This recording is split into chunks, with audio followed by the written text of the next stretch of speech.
The email arrived during our company's quarterly leadership meeting. I'm leaving you for Rebecca.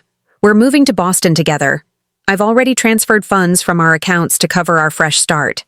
Sorry, but we both know our marriage has been dead for years.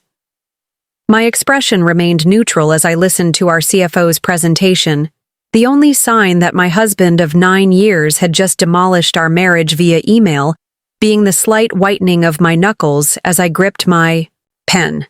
None of the executives seated around the mahogany table noticed anything amiss as I asked pointed questions about the financial projections.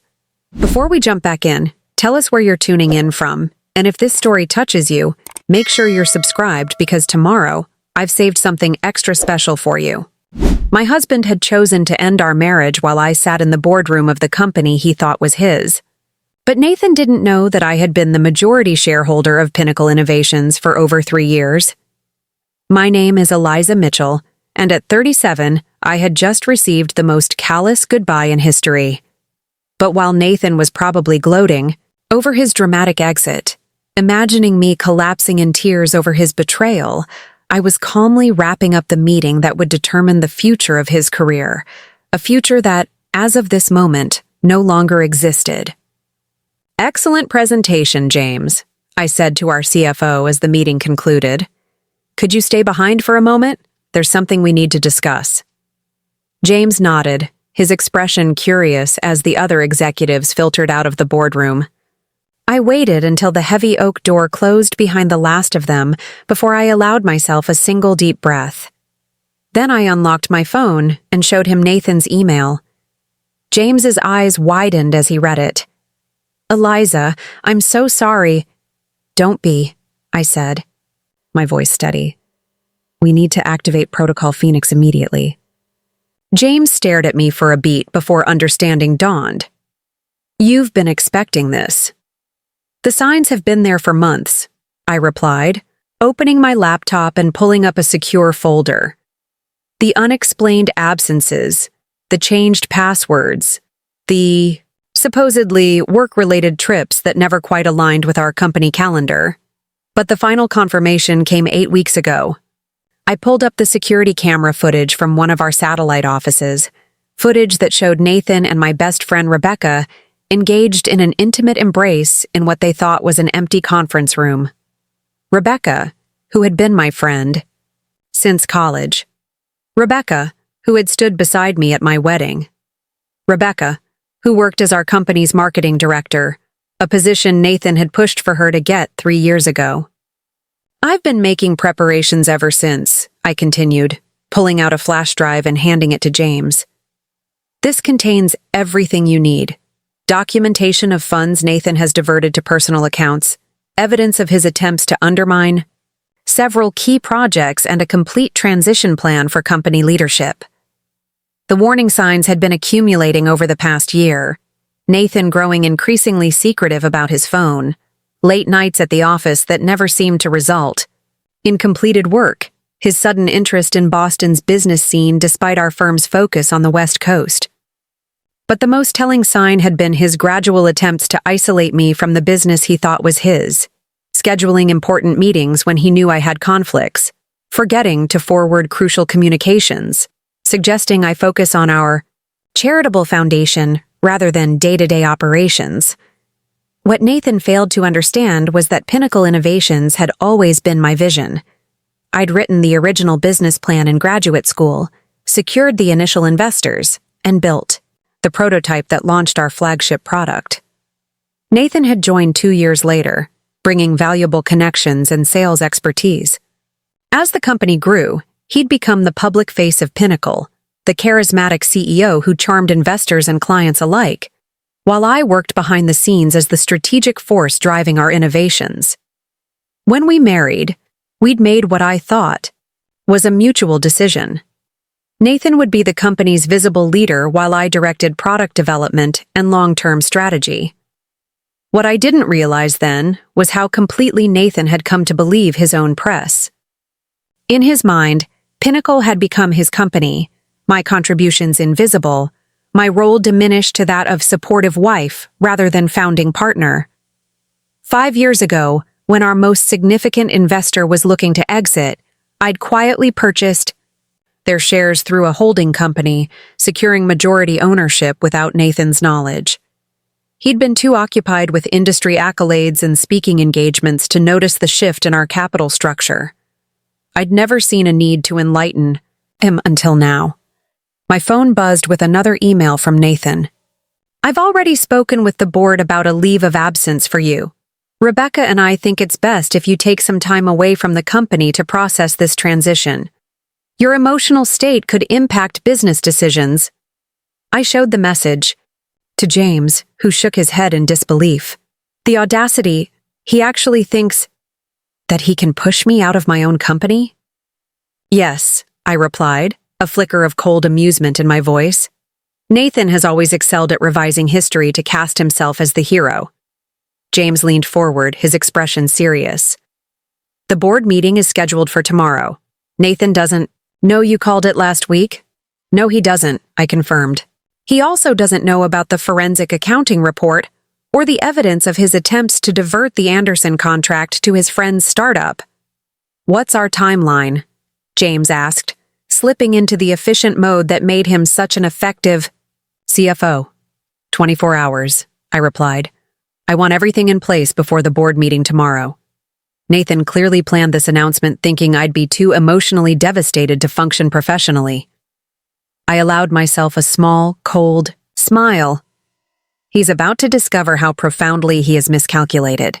I had expected betrayal for months, had seen the signs in both Nathan and Rebecca's behavior, the shared glances, the inside jokes, the way they suddenly seemed to arrive at and leave functions at the same times. 2 months ago, I'd found a BI hotel reservation confirmation in Nathan's email when he'd left his laptop open, a weekend trip to Boston when he was supposedly attending a technology conference in Chicago. The conference that our company had declined to participate in after I'd quietly redirected our resources. That same day, I'd called my attorney and initiated contingency plans for both personal and professional separation. Victoria had been my roommate before law school and had no connections to Nathan beyond our professional relationship. She'd helped me document every suspicious transaction, every questionable business decision, establishing a clear pattern of Nathan's increasingly erratic leadership. "He's getting sloppy," Victoria had noted 3 weeks ago as we reviewed his latest moves. The discretionary fund transfers, the executive retreats that only include certain team members, the decisions made without proper board approval. He's acting like someone who doesn't believe he'll be held accountable. "He won't be expecting accountability from me," I'd replied. "Nathan still thinks of me as the same woman he married, brilliant with product design but naive about business politics." Victoria had given me a measuring look over her glasses. "That misperception is your greatest advantage. Use it." Now, as I sat in the boardroom reviewing our activation timeline with James, my phone buzzed again. A text message this time. "I'll come by the house this weekend to collect my things. Rebecca thinks we should make a clean break. Don't worry about the company. I've already discussed transitional leadership with the key investors. They agree. You should take a sabbatical." I showed the message to James, whose eyebrows rose nearly to his hairline. "He's contacted our investors behind your back?" "He's attempted to," I clarified. "Richard from Sequoia called me yesterday, concerned about Nathan's erratic suggestions. Martin at Benchmark reached out last week. Apparently, Nathan has been floating the idea that my emotional instability is affecting business decisions." That's... James struggled to find words appropriate for a professional setting. "Predictable," I supplied. "Nathan always telegraphs his moves when he feels confident." I closed my laptop decisively. "Let's proceed with the protocol. I'll handle the board communication. You manage the financial safeguards. And James..." I fixed him with a steady look. "Absolute discretion until tomorrow. Nathan needs to believe his plan is working." Preparing and narrating this story took us a lot of time, so if you are enjoying it, subscribe to our channel. It means a lot to us. Now back to the story. After James left, I allowed myself 10 minutes of pure private rage, not at the betrayal of my marriage, which had been decaying for years, but at Nathan's breathtaking presumption that he could separate me from my life's work with a single cold email. The company he was so casually attempting to push me out of had been built from my research, my patents, my vision. When my 10 minutes ended, I dried my eyes, reapplied my makeup, and called my assistant. "Sarah, I need you to reschedule my afternoon. Family emergency." A pause. "No, everything will be fine. I just need a few hours to handle some unexpected developments." The drive to my attorney's office took 30 minutes in midday traffic, 30 minutes during which Nathan sent 3 more emails, each more condescending than the last. "I've arranged for a generous severance package for you from the company. The board will understand your need to step away. Rebecca suggested we could name the new community outreach program after you, a way to honor your contributions while you transition to other pursuits. I hope we can keep this civilized. My attorney will contact yours tomorrow with separation agreements for both personal and professional matters." Each message revealed his absolute conviction that I would crumble, that I would accept his version of reality without question. Each message became another exhibit in the case I was building. Victoria was waiting in her office when I arrived, a stack of documents already prepared on her desk. "Your timing is impeccable," she said as I took a seat. "The financial forensics team just sent their final report." "And?" I asked, though I already knew what they would find. "Nathan has been systematically diverting company resources for the past 7 months," she confirmed, sliding a summary sheet across the desk. "Private jet usage disguised as business travel, consulting fees to shell companies, and nearly $200,000 in business development expenses that coincide perfectly with his trips with Rebecca." I nodded, unsurprised. "What about the Boston connections, Victoria?" Flipped to another page. "He's been in talks with Meridian Tech about a position. Apparently, he's been promising he can bring key Pinnacle clients and intellectual property with him." "Intellectual property that belongs to the company, not to Nathan," I noted, a cold feeling settling in my stomach. This went beyond personal betrayal into potential corporate espionage. "Exactly," Victoria agreed, "which is why we've prepared both corporate and personal legal actions." She gestured to the 2 stacks of documents. "The board presentation is ready for tomorrow. The personal divorce filing can happen simultaneously or wait, depending on your preference." I considered this for a moment. "Simultaneously," I decided. "Nathan thinks he's choreographed a perfect exit. I want him to face both reckonings at once." Victoria nodded, making a note. "There's one more thing." She hesitated, uncharacteristically tentative. "Rebecca has been accessing confidential product roadmaps through Nathan's credentials. Data security flagged unusual download patterns last week. For the first time since receiving Nathan's email, I felt a genuine stab of hurt. Rebecca had been more than my friend.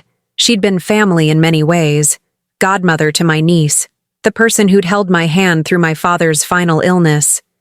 Her betrayal cut deeper than Nathan's in some ways.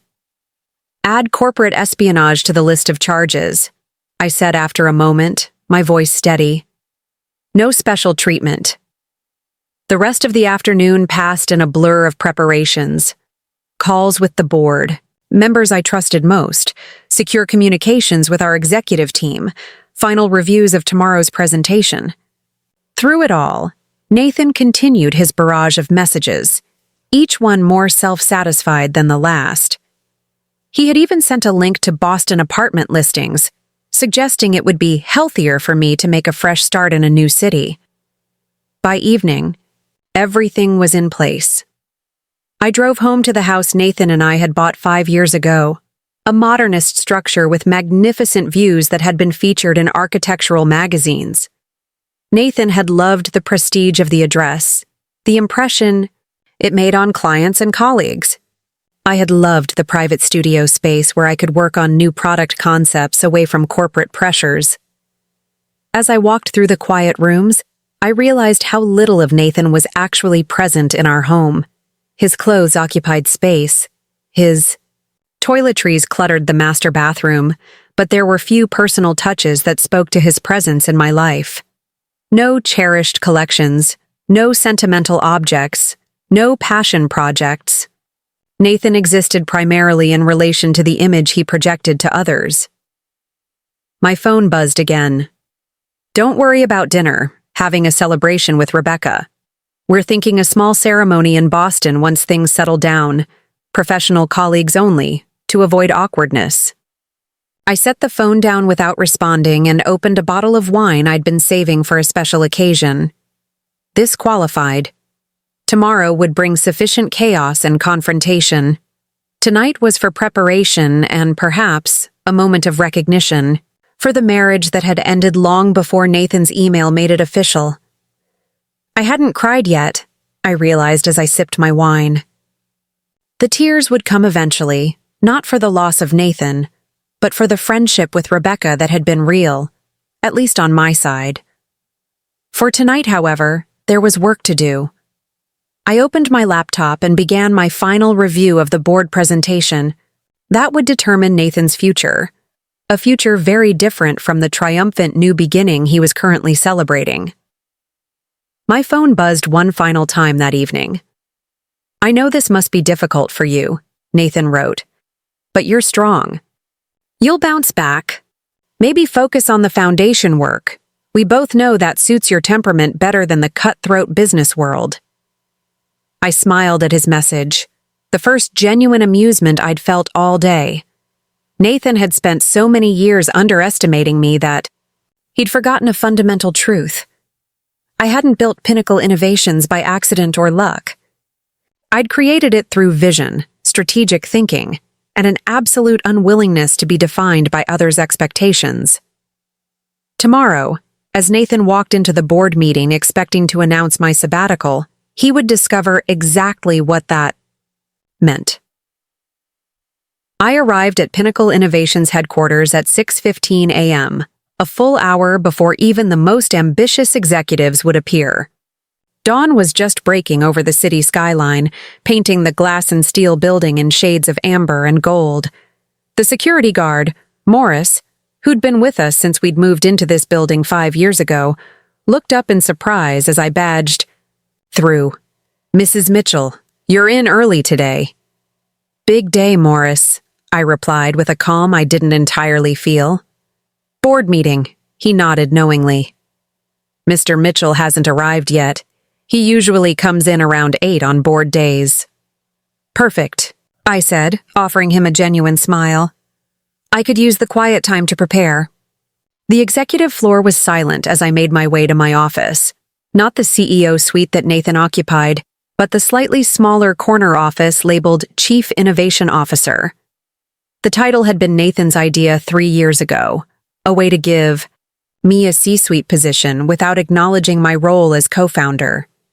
At the time, I'd accepted the diminishment, telling myself that titles didn't matter as long as the work continued.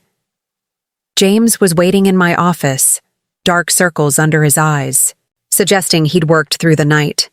"Financial lockdown is complete," he said without preamble. "I've implemented the authentication changes we discussed. As of 5 a.m., Nathan's executive access codes have been rescoped." "Rescoped, not revoked," I clarified. "We don't want him to notice anything amiss before the meeting." James nodded. "He can access non-sensitive systems, but any attempt to move funds, access confidential documents, or make executive decisions will be quietly flagged and held for approval." Perfect. I set my bag down and pulled out my laptop. "What about the Boston connection?" Meridian Tech's CEO is conveniently on an international flight for the next 16 hours. Their board won't respond to any overtures from Nathan until Roger lands. I raised an eyebrow. "That's fortunate timing." James allowed himself a small smile. "It is, isn't it? Particularly since Roger and I serve on the same nonprofit board." He was quite interested to learn about Nathan's unauthorized promises regarding Pinnacle's intellectual property. As we finalized preparations, my phone remained conspicuously silent. No further messages from Nathan, which suggested he was either sleeping in after his celebration with Rebecca or busy planning his triumphant board meeting performance. By 7:30, key executives began arriving. Each had received a confidential briefing from either James or me over the past week, not the full story, but enough to ensure they wouldn't be blindsided by today's revelations. Nathan had always underestimated the loyalty I'd built within the company, viewing relationships as transactional rather than foundational. At 7:52, my phone finally buzzed with a text from Nathan. On my way to the office, let's talk briefly before the board meeting. I've drafted a statement announcing your sabbatical that I think handles things gracefully. I didn't respond, instead watching through my office window as our board members began arriving. Thomas Chen, our first major investor. Lydia Washington, the former tech CEO who'd mentored me through our early growth phase. Marcel Dupont, representing our European operations. 7 in total, each carefully selected for their expertise and integrity. And then, at 8:30 precisely, Nathan strolled in, Rebecca at his side. They weren't touching, maintaining professional distance, but the synchronicity of their movements betrayed their connection. Nathan looked confident in his bespoke suit, his posture radiating the certainty of a man who believed he'd perfectly orchestrated his exit. Rebecca looked less assured, her eyes darting around the executive floor as though expecting confrontation. I stepped out of my office just as they reached the executive assistant's desk. "Good morning, Nathan. Rebecca." My voice carried just enough to draw the attention of nearby executives without seeming deliberate. Nathan faltered mid-stride, clearly, not expecting to see me looking so composed. He recovered quickly, his expression shifting to one of practiced concern. "Eliza, I'm glad you're here. I was worried after you didn't respond to my messages last night." His voice dropped to what he probably thought was a compassionate tone. "I know this is difficult. We should talk privately before the meeting." "Actually," I replied, checking my watch, "the board is already gathering in the conference room. We shouldn't keep them waiting." Rebecca stepped forward, her expression a carefully constructed mask of sympathy. "Eliza, I know this must be a shock. Perhaps it would be better if you didn't speak to me right now." "Yes, I agree." The ice in my voice was unmistakable. I turned back to Nathan. "The board is waiting." Nathan's confidence visibly wavered, but he quickly recalibrated, leaning in to whisper, "I've prepared the board for the announcement about your sabbatical. Just follow my lead, and we can make this transition dignified." "I appreciate your concern." "For dignity," I replied, my voice neutral. "Shall we?" As we walked toward the boardroom, I could feel the curious gazes of employees tracking our progress. News of Nathan's betrayal hadn't spread yet, but the unusual tension was palpable. Rebecca peeled off toward the marketing department, shooting Nathan a concerned glance as she departed. The boardroom fell silent as we entered. Nathan moved automatically toward the head of the table, his usual position, but paused when he noticed the seating arrangement had changed. The chair at the head now displayed a small placard. "Eliza Mitchell, Acting CEO and Board Chair." "There seems to be a mistake," he said, his voice carefully controlled as he lifted the placard. "No mistake," Thomas Chen said from his seat. "Please, take your place, Nathan. We have significant matters to discuss." Nathan's eyes narrowed as he scanned the room, noting the cool, professional expressions directed his way. For perhaps the first time, uncertainty flickered across his face. He took the seat to the right of the head chair, the one traditionally occupied by the CFO. "James," he said, noticing the CFO was seated elsewhere.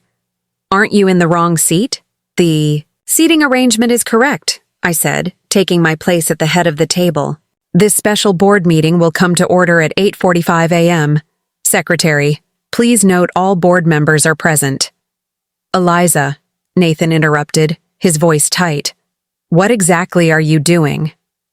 My job, I replied simply. Thomas, would you please distribute the documents? Thomas slid sealed folders to each board member. Nathan received one as well, his expression shifting from confusion to alarm as he skimmed the first page. This is ridiculous, he began, voice rising. You can't possibly. Evidence Packet 1, I continued as though he hadn't spoken, contains documentation of unauthorized fund diversions totaling $1.4 million over the past 7 months.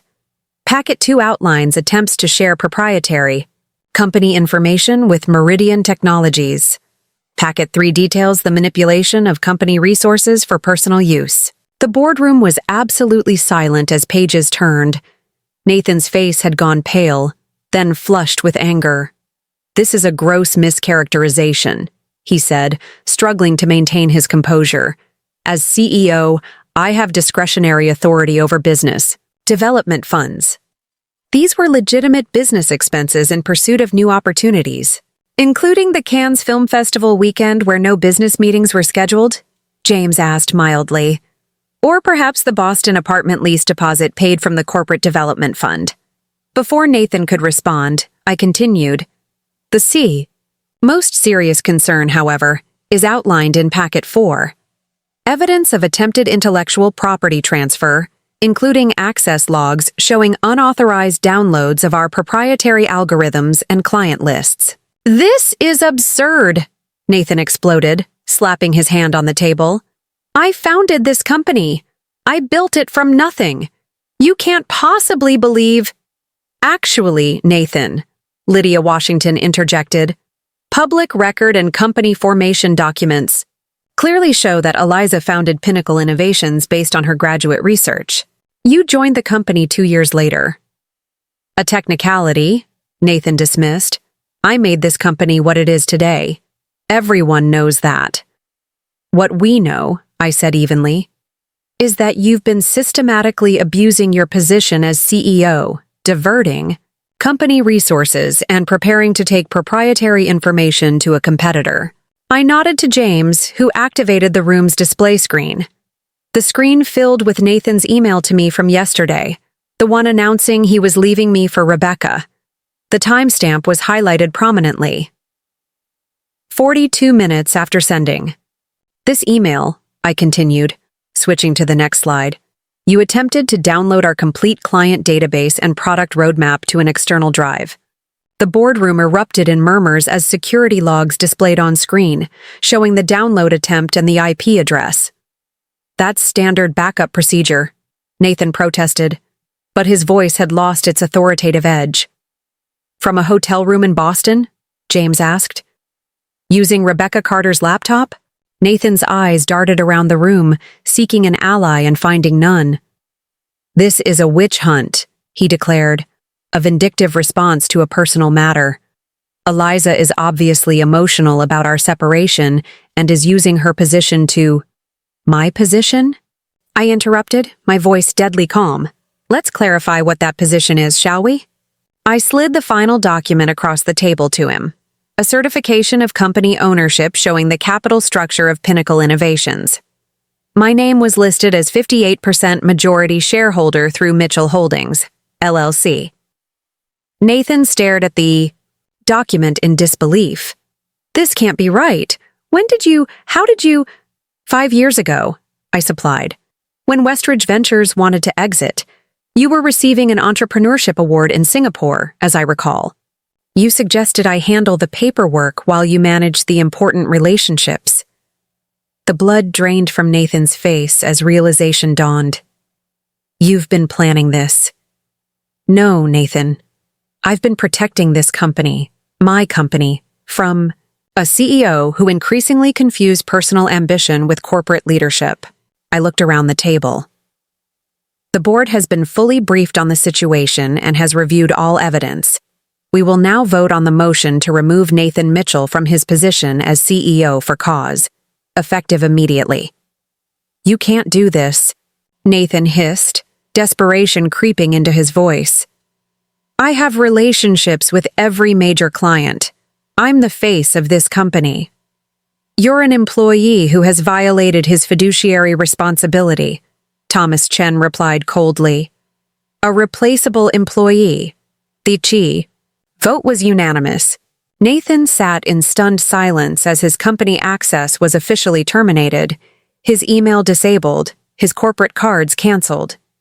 Security waited discreetly outside the boardroom, ready to escort him from the building once the meeting concluded. This isn't over, Nathan finally said, his voice low and dangerous. You think you've won, but you've just declared war. I have evidence of your own misconduct, instances where you've gone behind my back, made decisions without proper authorization. Decisions I was fully empowered to make as majority shareholder, I corrected him. Everything I've done has been documented and approved through proper channels. What about our personal assets? He demanded, changing tactics. The house, the investments. I'll take half of everything. You'll be paying me alimony for years. I almost pitied him then, watching as he grasped for leverage that didn't exist. Nathan, perhaps you should speak with your attorney before making threats. Victoria has already filed our divorce petition this morning. Given the evidence of your financial misconduct, commingling of personal and company assets, and documented infidelity, I don't think the alimony discussion will go the way you imagine.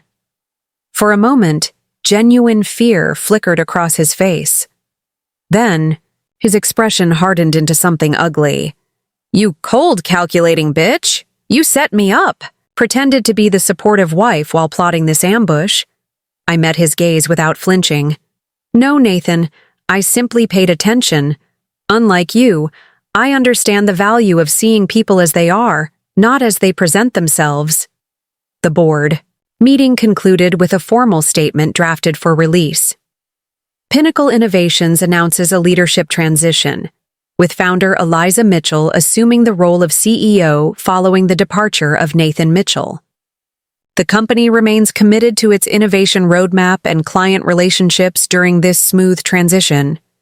No mention of the misconduct, the betrayal, or the attempted corporate espionage. Nothing that would damage the company's reputation or stock value. I had insisted on that restraint, despite some board members' desire to make Nathan's misdeeds public. As the board members filed out, Thomas Chen lingered. You know he'll try to retaliate, he said quietly. Men like Nathan don't accept defeat gracefully. I'm counting on it, I replied. Every action he takes now will only strengthen our legal position. Nathan was escorted from the building at 10:17 a.m., exactly 26 hours after sending the email he'd thought would devastate me. His company keycard, laptop, and phone remained behind, carefully preserved as evidence. The stunned employees watched through office windows as the former CEO was walked to his car, security hovering nearby to ensure he left company property. By noon, the official announcement had been distributed internally and to key stakeholders. My inbox filled with messages, some surprised, others knowingly supportive. The executive team gathered for an emergency alignment meeting where I outlined the transition plan and communication strategy. What about Rebecca? Asked Diana, our HR director. Ms. Carter is currently meeting with the general counsel, I replied. Given her involvement in the unauthorized data access, her position is under review. The truth was more complex. Rebecca had been my friend long before she became my husband's lover. Her betrayal felt more personal, more wounding than Nathan's. Part of me wanted to fire her immediately, publicly, humiliatingly. The wiser part recognized that such an action would only reinforce Nathan's narrative about my emotional state affecting business decisions. While the executive meeting continued, my phone buzzed with texts from Nathan. You've made the biggest mistake of your life. I built the relationships that keep this company alive. Clients will leave in droves when they learn how you've treated me. Hope you've enjoyed your moment of triumph. My attorney will be in contact within the hour. I forwarded each message to Victoria without responding. Let him dig his hole deeper with every threat, every bluster, every attempt at intimidation. By late afternoon, news of the leadership transition had reached the business press. The company's stock dipped briefly, then stabilized as analysts noted my longtime role in product development and innovation. A few articles mentioned the personal split between Nathan and me, but none had the full story. Not yet. I was reviewing transition communications when my assistant announced a visitor. "Mrs. Mitchell, Nathan's mother is here to see you." I closed my eyes briefly, centering myself for what would undoubtedly be an uncomfortable conversation. "Send her in, please." Eleanor Mitchell entered my office with the perfect posture of a woman raised in old money and trained never to show weakness. At 68, she remained formidable, a philanthropist and society fixture who had never quite approved of her son's choice. In wives, I'd been too academic, too focused on work rather than social obligations, too unwilling to change my name to Mitchell until several years into our marriage. "Eliza," she said, her voice cool but not hostile. "I believe we need to talk." "Please, have a seat," I offered, gesturing to the visitor's chair. "Would you like some tea?" She declined with a small shake of her head. "Nathan called me this morning, quite distraught. He claims you've orchestrated some sort of corporate coup, using your personal difficulties as leverage to seize control of his company." I noted her phrasing, "his company," but didn't correct her immediately. "I'm sure Nathan is upset. Today has brought significant changes. He says you've humiliated him, had him escorted from the building like a criminal." Her eyes, so like Nathan's, assessed me carefully. That seems unnecessarily vindictive, regardless of his personal failings. I opened the folder on my desk and slid several documents across to her. "Eleanor, I respect you too much to expect you to take my word over your son's. These are copies of the documentation presented to the board this morning. I would appreciate if you would review them before we continue this conversation." Her expression remained impassive as she put on her reading glasses and began examining the evidence of Nathan's misconduct. Only the slight tightening of her mouth betrayed her reaction as she turned pages documenting missing funds, unauthorized access, and attempts to transfer intellectual property. When she finally looked up, something had shifted in her gaze. "I see," she said simply, removing her glasses. "Nathan didn't mention these irregularities." "I imagine he wouldn't," I replied quietly. "The company took appropriate action based on this evidence. It wasn't personal, despite the unfortunate timing." Eleanor studied me for a long moment. "You know, when Nathan first brought you home, I told my husband you were too smart for our son. Henry disagreed. He thought you balanced each other, your intellect with Nathan's charm." She sighed, suddenly looking her age. "Perhaps you were both right." She stood to leave, gathering her handbag with dignity. At the door, she paused. "I won't pretend to understand the business decisions, Eliza, but I recognize preparation when I see it. Nathan has always underestimated women, something he learned from his father, I'm afraid." After she left, I allowed myself a moment of genuine regret for the family connection that would be severed along with my marriage. Eleanor and I had never been close, but there had been mutual respect beneath the formal politeness. My phone buzzed with a message. Not from Nathan this time, but from Rebecca. "Can we talk? Please? Not about work. About everything." I set the phone down without responding. That conversation would happen eventually, but not today. Today had been about reclaiming my company. Tomorrow would be soon enough to address the personal betrayals. As evening fell, I finally left the office, nodding to the new security team we'd brought in as a precaution. The day's events would reverberate for weeks, but the immediate crisis had been contained. Pinnacle would survive, would thrive, without Nathan Mitchell at the helm. On the drive home, I finally allowed myself to contemplate the personal aftermath that awaited. A marriage ended, a friendship destroyed, a public narrative to manage, alongside the private grief. But beneath the complexity of emotions, one certainty remained. Nathan had gravely miscalculated when he'd assumed I would crumble under his betrayal. He'd sent his callous email during a leadership meeting, expecting to announce my sabbatical the next morning while I struggled with personal devastation. Instead, he'd found himself outmaneuvered on every front, professionally, financially, legally. Nathan had spent years underestimating me, dismissing my careful documentation as obsessive, my strategic planning as paranoia, my quiet leadership as submission. He'd never understood that true power rarely announces itself. It simply waits for the right moment to emerge. As I pulled into the driveway of what was now solely my home, my phone buzzed with one final text from Nathan. "This isn't over. Not by a long shot." I smiled slightly as I forwarded the message to Victoria, adding it to the evidence file. Nathan was right about one thing. This wasn't over. But the next moves in this game would be played on my terms, not his. 3 weeks after Nathan's removal from Pinnacle Innovations, I faced him across a polished conference table in the downtown offices of Hargrove, Wilson and Palmer. The emergency hearing to address Nathan's injunction attempt had been scheduled with unusual speed, a fact that my attorney attributed to Judge Carmichael's notorious dislike for corporate misconduct. Nathan looked different, his bespoke suit slightly rumpled, his usual meticulous grooming showing signs of neglect.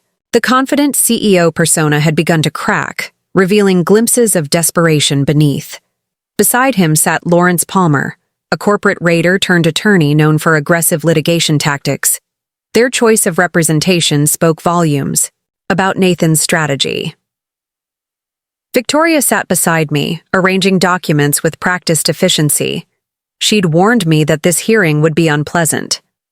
"Nathan's going to throw everything at the wall," she'd explained the previous evening. "Personal attacks, revisionist history, unsubstantiated claims of conspiracy.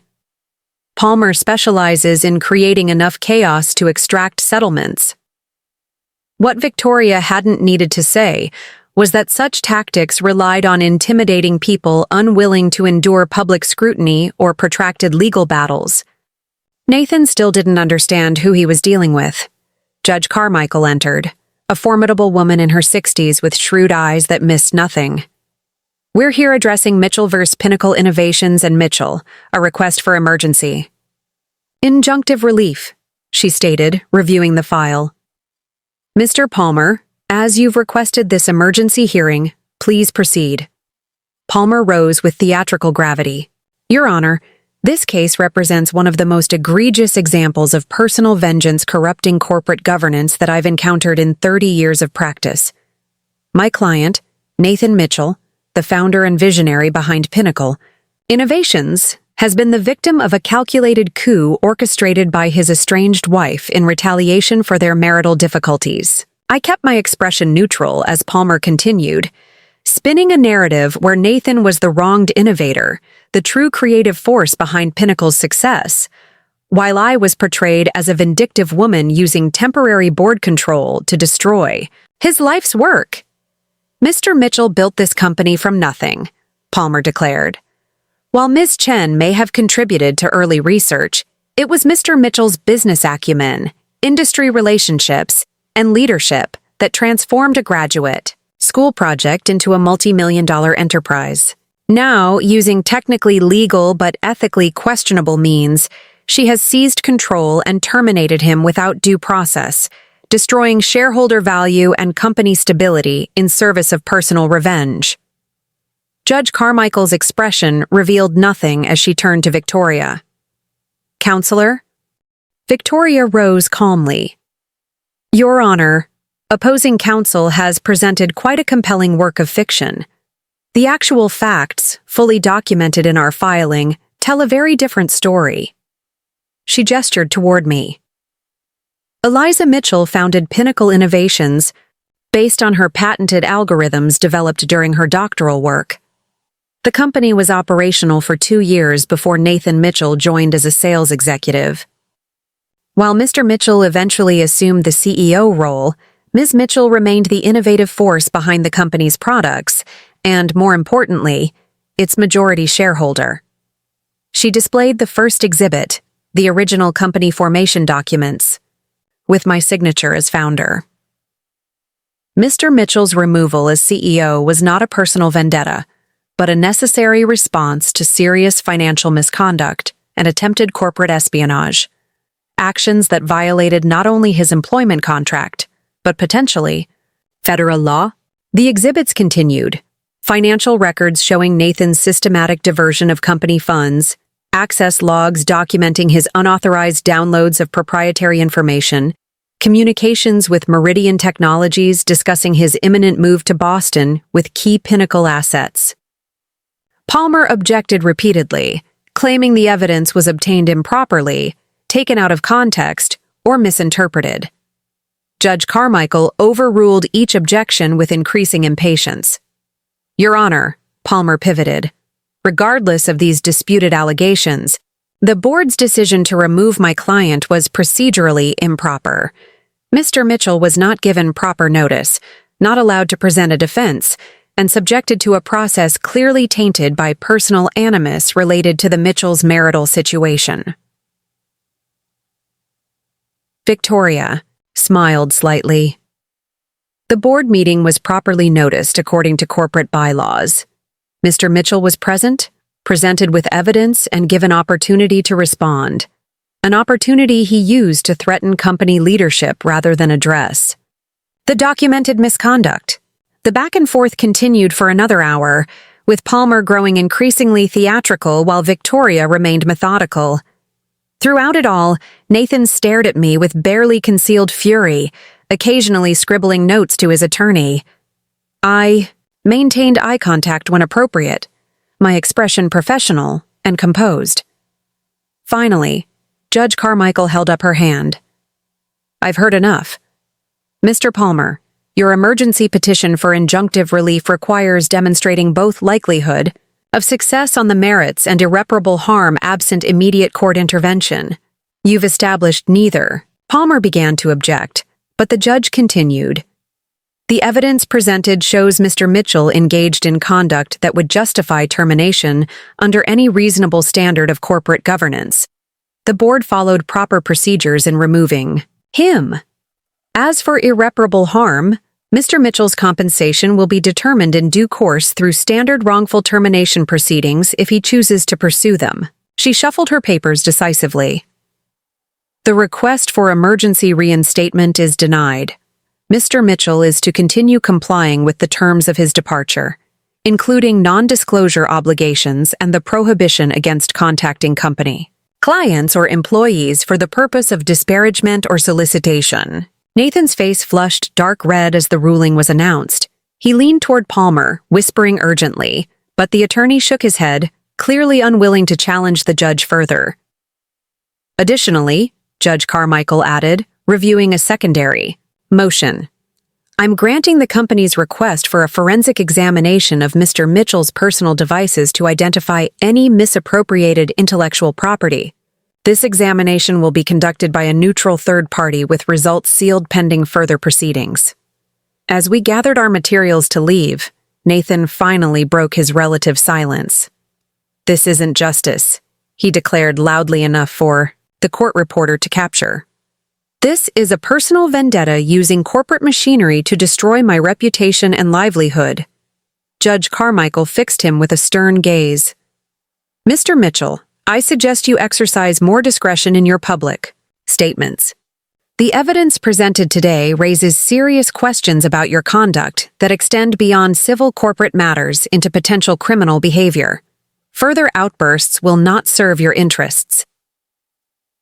Outside the courtroom, Victoria allowed herself a small smile of satisfaction. That went better than expected. Carmichael rarely tips her hand so clearly this early in proceedings. I nodded, processing the victory while watching Nathan and Palmer engage in intense conversation down the hallway. He'll escalate, I predicted. Nathan doesn't know how to retreat. Let him, Victoria replied. Every overreach just strengthens our position. As if on cue, My phone buzzed with a notification. An industry blog had just published an exclusive IB interview with Eliza Mitchell about the hostile takeover at Pinnacle Innovations. The headline made his strategy clear: Ousted founder fights wife's corporate vengeance. I showed the notification to Victoria, who immediately began reading the article on her phone. Her expression darkened. He's making serious allegations. Here, claiming you manipulated financial records, hid company information from him, and conspired with board members for years to undermine his leadership. All projection, I noted. Everything he accuses me of is actually what he did. Legally actionable projection, Victoria corrected. This violates both the non-disparagement clause in his employment contract and the temporary court order just issued. We can file for contempt. I considered this for a moment. Not yet. Let's see how the market responds first. By the time we reached Victoria's office, the story had been picked up by several tech publications. Nathan had clearly prepared his media offensive in advance, providing selected evidence to sympathetic journalists who presented his narrative without seeking comment from Pinnacle or me. I spent the next 2 hours on emergency calls with our board members and executive team, aligning on our response strategy. The consensus was clear. We would issue a single factual statement reaffirming the board's decision and declining to engage in public disputes about internal matters. Any further response would come through proper legal channels. James texted me a screenshot of the company's stock ticker, down 3% following Nathan's media blitz. Temporary, he assured me. The quarterly numbers released tomorrow will stabilize things. I was about to leave Victoria's office when her assistant announced an unexpected visitor, Rebecca Carter. She doesn't have an appointment, the assistant explained, but she's insistent about needing to speak with you both. Victoria raised an eyebrow questioningly. I hesitated, then nodded. 5 minutes. Rebecca entered looking nothing like the confident marketing director who had been my friend for over a decade. Her usually impeccable appearance was subdued, her expression tense. I know I'm the last person you want to see, she began without preamble, but you need to know what Nathan is planning. Victoria's professional mask didn't slip, but I could sense her heightened attention. Ms. Carter, anything you disclose here may be used in ongoing legal proceedings. Are you represented by counsel? Rebecca nodded. I've retained separate representation from Nathan. My attorney knows I'm here. She placed a thumb drive on the conference table. This contains communications between Nathan and several Pinnacle clients where he's making specific allegations about company finances and product viability. He's systematically contacting every major account, claiming the company is hiding significant problems that will impact service delivery. I felt a cold knot form in my stomach. Client confidence was everything in our industry. Even unfounded rumors could trigger contract reviews or project delays. Why are you sharing this? Victoria asked, making no move to touch the thumb drive. Rebecca met my eyes directly for the first time. Because it's wrong. Because I was complicit in enough damage already. She paused. And because regardless of what you believe, Eliza, I do care about what happens to the company. There are 340 employees whose livelihoods don't deserve to be collateral damage in Nathan's revenge campaign. The room fell silent as I studied the woman who had been my closest friend before becoming the instrument of my husband's betrayal. I saw regret in her expression, certainly, but also calculation. Rebecca had always been a pragmatist. Nathan told you about the hearing outcome, I surmised. You're cutting losses, choosing sides. She didn't deny it. He called me immediately. After. He's unraveling. The things he's planning. She shook her head. I made horrible choices, Eliza. Unforgivable ones. But I never wanted this scorched earth scenario Nathan is creating. Victoria retrieved an evidence bag from her drawer and carefully placed the thumb drive inside, documenting the chain of custody. Ms. Carter, we'll need a formal statement regarding how you obtained these communications and verification of their authenticity. Rebecca nodded. My attorney has prepared a declaration. I'll be resigning from Pinnacle effective immediately, regardless of what happens with Nathan. She reached into her bag and withdrew an envelope. This is my formal resignation. I've already cleared my office and returned company property to HR. After Rebecca left, Victoria began reviewing the contents of the thumb drive while simultaneously drafting an emergency motion for a more comprehensive restraining order against Nathan. These messages constitute clear violations of his non-solicitation agreement, she noted, scanning through emails. And some of his claims about company finances could potentially trigger SEC interest if clients act on them. I was only half listening, still processing Rebecca's unexpected appearance. The personal betrayal remained a raw wound, but her decision to provide evidence against Nathan suggested the unraveling of their alliance. I wondered if she'd truly believed his promises of a fresh start in Boston, a new life built on the ruins of my marriage and his career. We need to move quickly, Victoria said, interrupting my thoughts. These client messages started yesterday, immediately after his termination was upheld internally. He's clearly executing a coordinated plan to damage the company. Can we get an emergency hearing, I asked? With this evidence? Absolutely. Carmichael will view this as contempt of her direct order. Victoria was already dialing her paralegal. We should be able to get before her again tomorrow morning. The next 12 hours passed in a blur of activity. Our client relations team initiated proactive outreach to every account Nathan had contacted, providing reassurance without directly addressing his allegations. Our PR firm crafted careful statements in response to media inquiries. The board convened an emergency call to approve additional legal measures. Throughout it all, Nathan continued his media campaign, giving interviews to increasingly marginal outlets as mainstream business publications approached his claims with growing skepticism. His allegations expanded, now including vague references to improprieties in company accounting that had driven his supposed whistleblowing efforts. He's getting desperate, James observed during our late-night strategy session. The quarterly numbers releasing tomorrow will disprove his financial allegations completely. By morning, Nathan's strategy had shifted again. As we prepared to enter the courthouse for the emergency hearing, Victoria received notification that Nathan had filed a separate lawsuit, not against Pinnacle, but against me personally, alleging I had used intimate relationship influence to defraud him of his rightful company ownership. A harassment tactic, Victoria dismissed.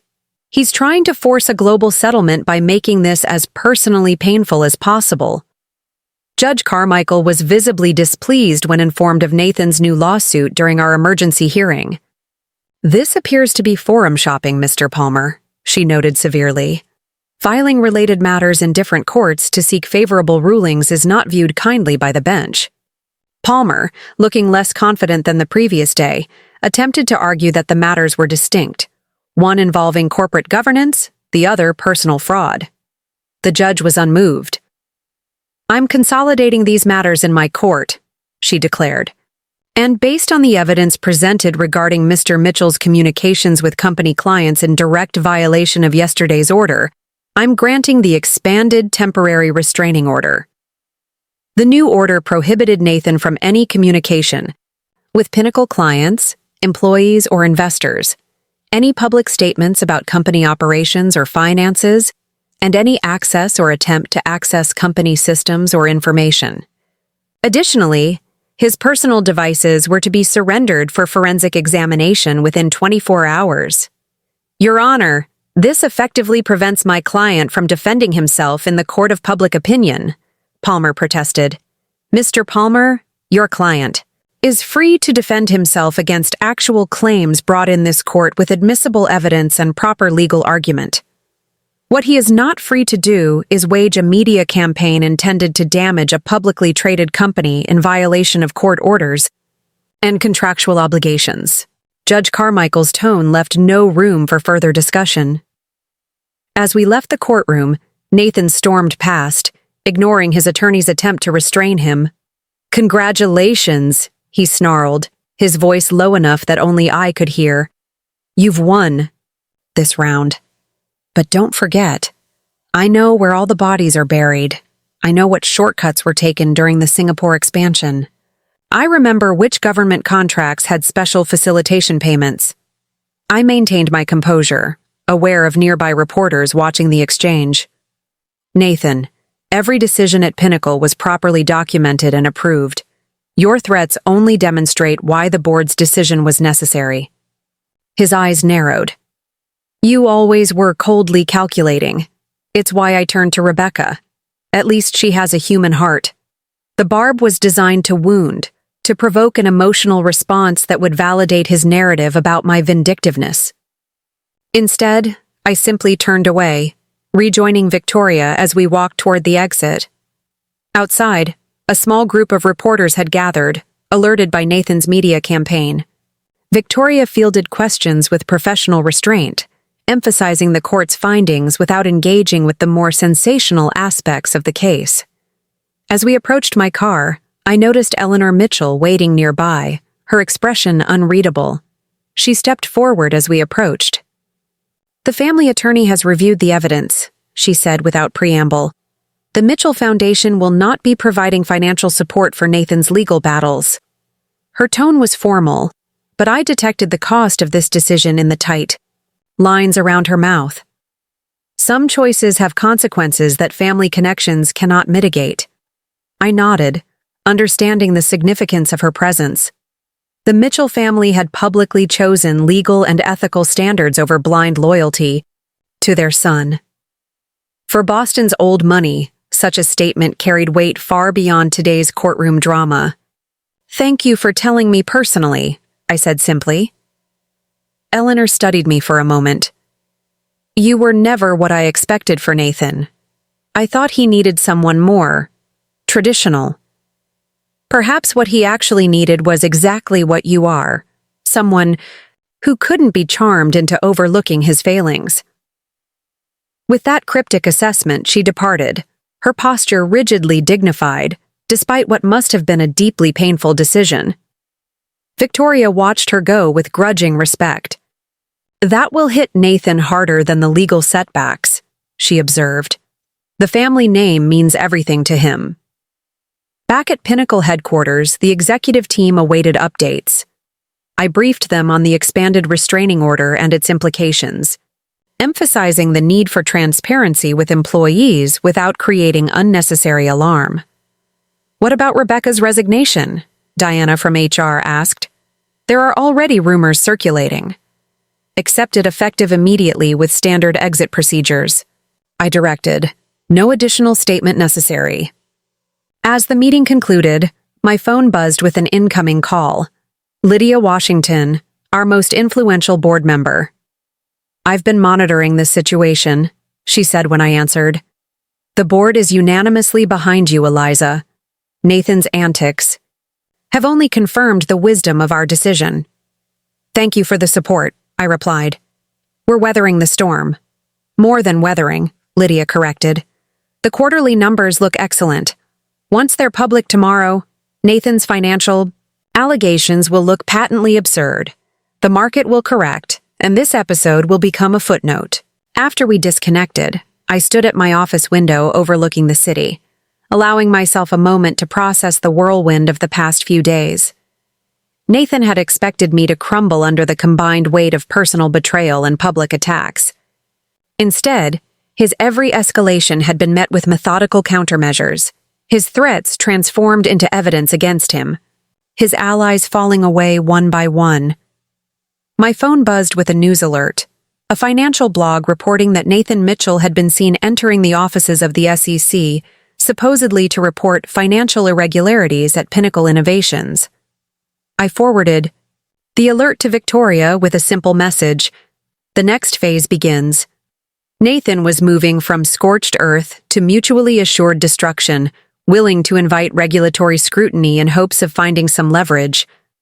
He still didn't understand that every financial decision, every corporate action during my time at Pinnacle, had been meticulously documented, properly approved, and ethically executed. I had built Pinnacle Innovations on a foundation of innovation, and integrity. Nathan had contributed his sales skills and charismatic leadership, certainly, but the company's core values, the principles that would withstand this storm, had always been mine. As evening fell, I finally left the office, nodding, to the security team now stationed permanently in the lobby, a necessary precaution given Nathan's increasingly erratic behavior. The media frenzy would continue for days, perhaps weeks, but the legal groundwork laid today had fundamentally altered the trajectory of this conflict. Nathan had declared war thinking I would surrender to preserve peace. He had never understood that I had been preparing for battle long before he fired the first shot. The SEC investigation lasted exactly 17 days. In the end, their findings were summarized in a terse statement. After thorough examination of financial records and corporate governance procedures at Pinnacle Innovations, no evidence of regulatory violations has been identified. What the statement didn't mention was that Nathan's whistleblower claims had triggered a comprehensive investigation that ultimately reinforced the company's reputation for compliance and transparency. Nathan's credibility in the industry collapsed almost overnight. Business publications that had initially given space to his allegations now published analyses of his fall from grace, with several featuring quotes from former associates describing patterns of exaggerated accomplishments and credit-taking. Throughout his career, I monitored these developments from a careful distance, focusing on stabilizing the company and reassuring key stakeholders. Pinnacle's stock had not only recovered from its initial dip, but had climbed an additional 7% following our latest product announcement, a breakthrough in machine learning algorithms that I had been quietly developing for over a year. 6. Weeks after Nathan's removal, I arrived at the office to find James waiting with a curious expression. "You've received an interesting meeting request," he said, handing me a printed email. Meridian Technologies wants to discuss a potential acquisition of Nathan's new consulting firm. I raised an eyebrow. He actually launched it? After everything? Apparently so. Mitchell Strategic Innovations, founded 3 weeks ago, operating out of a WeWork space downtown. I scanned the email from Meridian's CEO. Roger Kimball was being deliberately vague about the specifics, but reading between the lines revealed Nathan had been making grandiose promises about proprietary methodologies and client relationships, promises Meridian was now questioning. They want to verify that his proprietary approaches don't infringe on our intellectual property, I noted. Smart of them. "What's your response?" James asked. I considered for a moment. Schedule a video call with Roger. Professional courtesy. Nothing more. We won't interfere with their due diligence process, but we should be transparent about our IP protections. Later that day, Victoria forwarded court documents indicating Nathan had withdrawn his personal lawsuit against me. The filing cited strategic refocusing of legal resources, rather than acknowledging the fundamental weakness of his claims. "He's running out of funds," Victoria observed during our update call. "Palmer is too expensive to maintain without clear path to victory, and with the Mitchell family withdrawing support. What's his next move?" I asked. Based on similar cases, he'll either approach with settlement overtures or escalate to increasingly desperate measures. 2 days later, we discovered which path Nathan had chosen. A financial blog with questionable journalistic standards published an exposé, alleging I had manipulated Nathan into signing over company control through intimate partner pressure and exploiting his trust. The article included supposed details about our marriage that portrayed Nathan as a victim of calculated emotional manipulation. The allegations were as false as they were distasteful, but Victoria advised against direct response. "This is classic desperation," she noted. "He's trying to provoke you into a public dispute that would lend credibility to his claims. The fact that he's resorted to tabloid tactics rather than legitimate business publications speaks volumes." Instead of engaging, I focused on a speaking engagement at the Women in Technology Summit, where my presentation on innovation leadership drew record attendance. Without ever mentioning the recent controversies, I emphasized the importance of documentation, clear governance, and protecting intellectual property, themes that resonated powerfully with the audience of female entrepreneurs. Afterward, a young startup founder approached me. "Your experience has been eye-opening for me," she said. "I've been letting my male co-founder represent our company publicly because he's more comfortable in the spotlight, but I realize now how easily that visibility can translate to perceived ownership." Her words struck a chord. How many other women had made similar accommodations, allowing their contributions to be minimized or overlooked? Part of Nathan's shock had been genuine. He had truly believed over time that Pinnacle was fundamentally his creation, despite all evidence to the contrary. That evening, I received an unexpected text from Rebecca. "Check your email. You need to see this before it goes public." The message contained a forwarded email chain between Nathan and several former Pinnacle executives, attempting to recruit them for a coordinated campaign against the company. His language was increasingly paranoid, claiming a conspiracy had robbed him of his rightful position, and promising equity in his new venture to anyone who would support his counter-narrative. Most disturbing were his specific requests for confidential information these executives might still possess: customer lists, product specifications, strategic plans, with explicit acknowledgement that such sharing would violate non-disclosure agreements. I forwarded the evidence to Victoria immediately, then replied to Rebecca, "Why are you sharing this?" Her response came quickly. "Because it's wrong. And because he's spiraling in ways that are becoming dangerous, to himself and others." An hour later, she called. I hesitated before answering, still uncertain about her motives. "He showed up at my apartment last night," Rebecca said without preamble. "Drunk, raging about how everyone had betrayed him. When I wouldn't let him in, he threatened to expose me too. Said he had evidence I'd helped him misappropriate company information." "Did you?" I asked, my voice neutral. "No. I made many mistakes, Eliza, unforgivable ones. But corporate espionage wasn't among them." She paused. "The security desk reported him to police for disorderly conduct. He spent the night in a holding cell." The news was shocking but not entirely surprising. Nathan's facade of controlled confidence had been cracking for weeks. "Why tell me this?" I asked. "Because you should know how far he's falling. And because—" She hesitated. "Because despite everything, I don't think either of us wants to see him destroy himself completely." After we disconnected, I sat in my home office, processing this latest development. Nathan's behavior was following a pattern I'd observed in smaller ways throughout our marriage: initial charm giving way to entitlement, then anger when challenged, followed by increasingly reckless attempts to reassert control. The next morning brought confirmation of Rebecca's warning. Nathan had been removed from a client meeting at Jackson Partnership after becoming belligerent when questioned about his claims of proprietary methodology. The incident had apparently ended with security escorting him from the building. By afternoon, 3 other Pinnacle executives had forwarded similar recruitment attempts from Nathan, each expressing concern about his increasingly desperate tactics.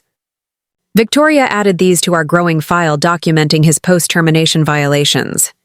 "We have grounds for additional legal action," she advised, "but at this point, it might be more productive to focus on resolution rather than escalation." "What kind of resolution do you suggest?" I asked.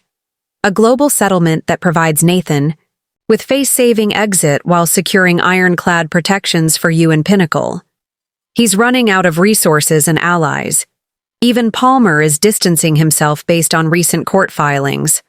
I considered this approach carefully. Part of me wanted to pursue every legal remedy available to ensure Nathan faced the full consequences of his actions. But Victoria's suggestion had practical merit. A settlement would end the disruption sooner and allow complete refocus on Pinnacle's future. Draft terms, I decided, but make them comprehensive. Nathan needs to understand this is his last opportunity for a dignified conclusion. 2 days later, we received word through back channels that Nathan had tentatively expressed interest in settlement discussions. Victoria arranged neutral territory at a downtown law firm where neither party had connections. When I arrived for the meeting, I was struck by Nathan's appearance. Gone was the polished executive who had confidently walked into the boardroom 2 months ago. His face was drawn, with dark circles under his eyes and a general dishevelment that suggested he'd stopped maintaining the impeccable image that had once been his trademark. Victoria had advised against direct interaction, but as we settled into the conference room, Nathan's gaze fixed on me with an intensity that demanded acknowledgement. "You've won," he said simply, "completely and utterly. Are you satisfied?" I met his eyes evenly. "This was never about winning, Nathan. It was about protecting what I built." His laugh held no humor. "What you built, that's still your narrative." "It's not narrative. It's documented fact." Rather than arguing, he seemed to deflate slightly. "They're all abandoning ship. Rebecca, my mother, even Palmer is handling this. Meeting only as a professional courtesy. Did you know Meridian withdrew their interest in my firm? Said they had concerns about fundamental business practices." I didn't respond, recognizing the rhetorical nature of his comments. Nathan's attorney reviewed our proposed settlement terms with visible resignation. The terms were comprehensive. Nathan would retract all public allegations, cease any attempts to contact Pinnacle clients or employees, surrender any company materials still in his possession, and agree to binding non-competition and non-disparagement provisions. In exchange, Pinnacle would not pursue additional legal action for his post-termination violations, and he would receive a one-time payment characterized as final separation compensation. The amount was deliberately calculated, enough to provide temporary stability but insufficient to fund new ventures or excessive litigation. "These terms are punitive," Palmer noted without much conviction. "These terms are generous considering the documented violations," Victoria countered. "We're offering closure instead of extended legal consequences." Nathan stared at the settlement documents, the fight visibly draining from him. "And the divorce terms?" Victoria slid across the second set of documents. "Standard division of non-business assets. The house remains with Eliza as her separate property. Personal possessions per the attached inventory. No ongoing financial obligations between parties."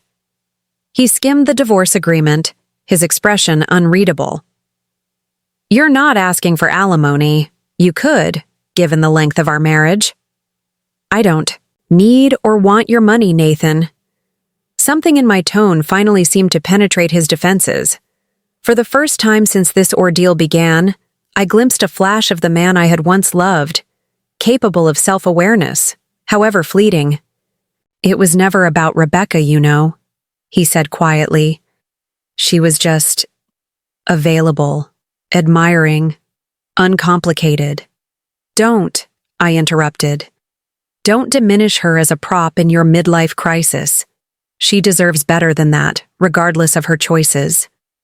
He looked genuinely surprised by my defense of Rebecca. "You're still protecting her, after everything." "I'm acknowledging her humanity," I corrected. "Something you might consider practicing more generally." The attorneys steered the conversation, back to settlement terms. After minimal negotiation, Nathan agreed to the proposed framework with only minor adjustments. The documents would be finalized within 48 hours, ending the most tumultuous chapter in Pinnacle's history. As the meeting concluded, Nathan lingered behind while the attorneys discussed implementation details. "Was any of it real?" he asked suddenly. "Us, I mean." The question caught me off guard with its vulnerability. "Parts of it were," I answered honestly. "But we became different people, Nathan. Or perhaps we finally revealed who we truly were. He nodded slowly.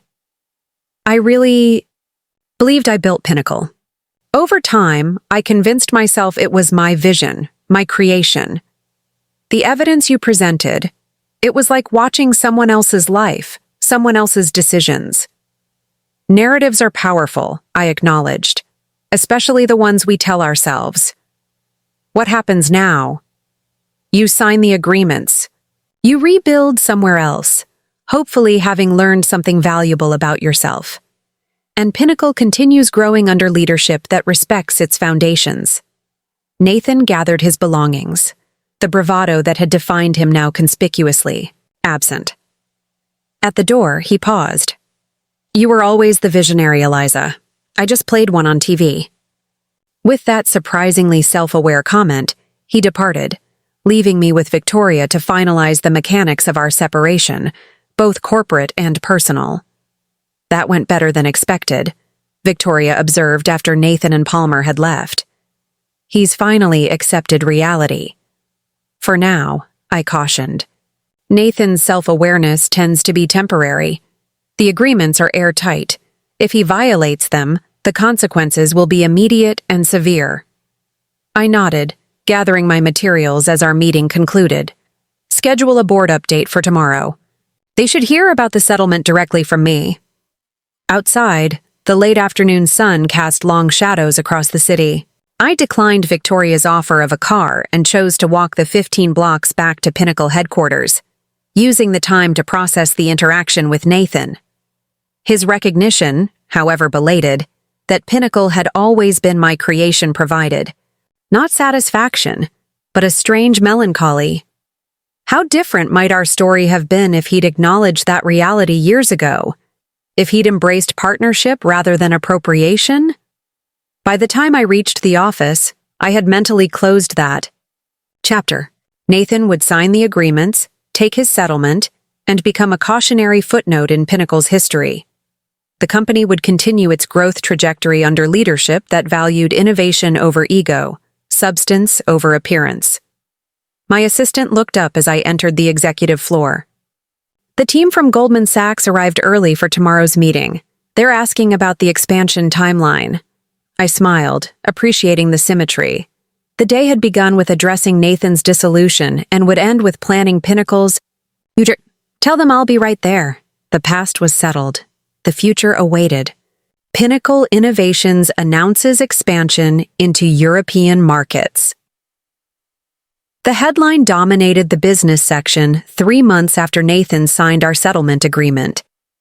Standing at the podium in our London office's opening ceremony, I surveyed the crowd of employees, investors, and media representatives with quiet satisfaction.